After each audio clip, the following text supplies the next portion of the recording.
दिल्ली के भारत मंडपम में भाजपा का 2 दिवसीय राष्ट्रीय सम्मेलन 18 फरवरी को प्रधानमंत्री नरेंद्र मोदी के संबोधन के साथ खत्म हो गया। पीएम ने अपने 64 मिनट के भाषण में कार्यकर्ताओं को ऊर्जा से काम करने का मंत्र दिया। वहीं कांग्रेस समेत विपक्ष पर निशाना साधते हुए 10 साल की अपनी सरकार की उपलब्धियां भी बताई। मोदी ने कहा कि कांग्रेस देश को बांटने में लगी है। उन्होंने सेना पर सवाल उठाए और राफेल की राह में भी रोड़े अटकाए। प्रधानमंत्री जैन संत विद्यासागर जी महाराज की बात करते हुए भावुक भी हो गए। अधिवेशन में यूपीए सरकार के 10 साल के कार्यकाल के दौरान भारतीय अर्थव्यवस्था पर एक श्वेत पत्र जारी किया गया।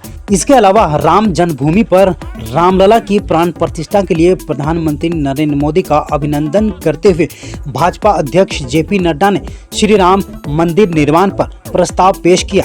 आइए जानते हैं मोदी के भाषण के कुछ बातें। कार्यकर्ताओं के लिए अगले 100 दिन नई उमंग नए जोश के हैं।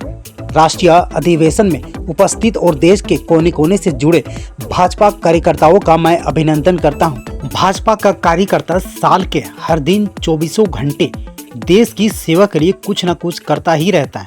अब अगले 100 दिन नई ऊर्जा, नई उमंग, नया उत्साह, नया विश्वास, नए जोश के साथ काम करने के हैं। कल 18 फरवरी था। देश के नए युवा को 18 वर्ष के हुए हैं। वे 18वीं लोकसभा का चुनाव करेंगे। अगले 100 दिन हर नए वोटर, हर लाभार्थी, हर वर्ग, हर समाज, हर एक तक पहुंचना है। सबका विश्वास सबका हासिल करना है। सबका प्रयास होगा देश की सेवा के लिए सबसे ज्यादा सीट भी भाजपा को ही मिले। अब बात करते हैं पहले दिन अधिवेशन के लिए। दिल्ली के भारत मंडपम में अधिवेशन के पहले दिन पार्टी अध्यक्ष जेपी नड्डा ने शॉल पहनाकर पीएम मोदी का स्वागत किया। पीएम ने कार्यकर्ताओं से कहा, हर बूथ पर पार्टी को 370 वोट बढ़ाने होंगे। 100 दिनों का जनसंपर्क अभियान चलाना है। भाजपा के पिछले 100 सालों के कामों का भी प्रचार करना होगा। उधर जेपी नड्डा ने कहा कि मोदी की गारंटी पर देश को भरोसा हुआ है। भाजपा की 17 प्रदेशों में सरकार है। हमें राजस्थान, छत्तीसगढ़ जीता है। इस बार बंगाल भी जीतेंगे।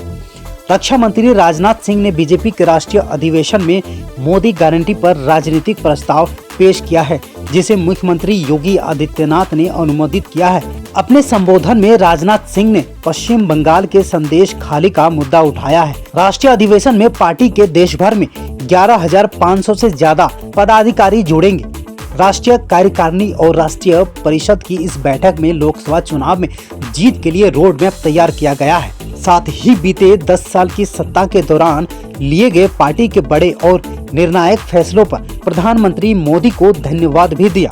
आपको बता दें कि पीएम ने कहा कि भाजपा को 370 और एनडीए को 400 पार पहुंचाने का लक्ष्य मात्र एक आंकड़ा नहीं है। डॉक्टर श्यामा प्रसाद मुखर्जी ने जम्मू कश्मीर को भारत का अटूट एवं अविभाज्य अंग बनाने के लिए बलिदान दिया था। ये उनके लिए सच्ची श्रद्धांजलि होगी।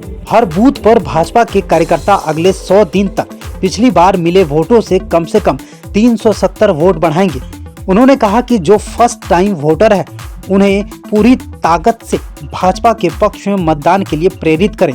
महिलाओं को मात्र वोटर नहीं समझे, बल्कि माताओं बहनों का आशीर्वाद प्राप्त करें।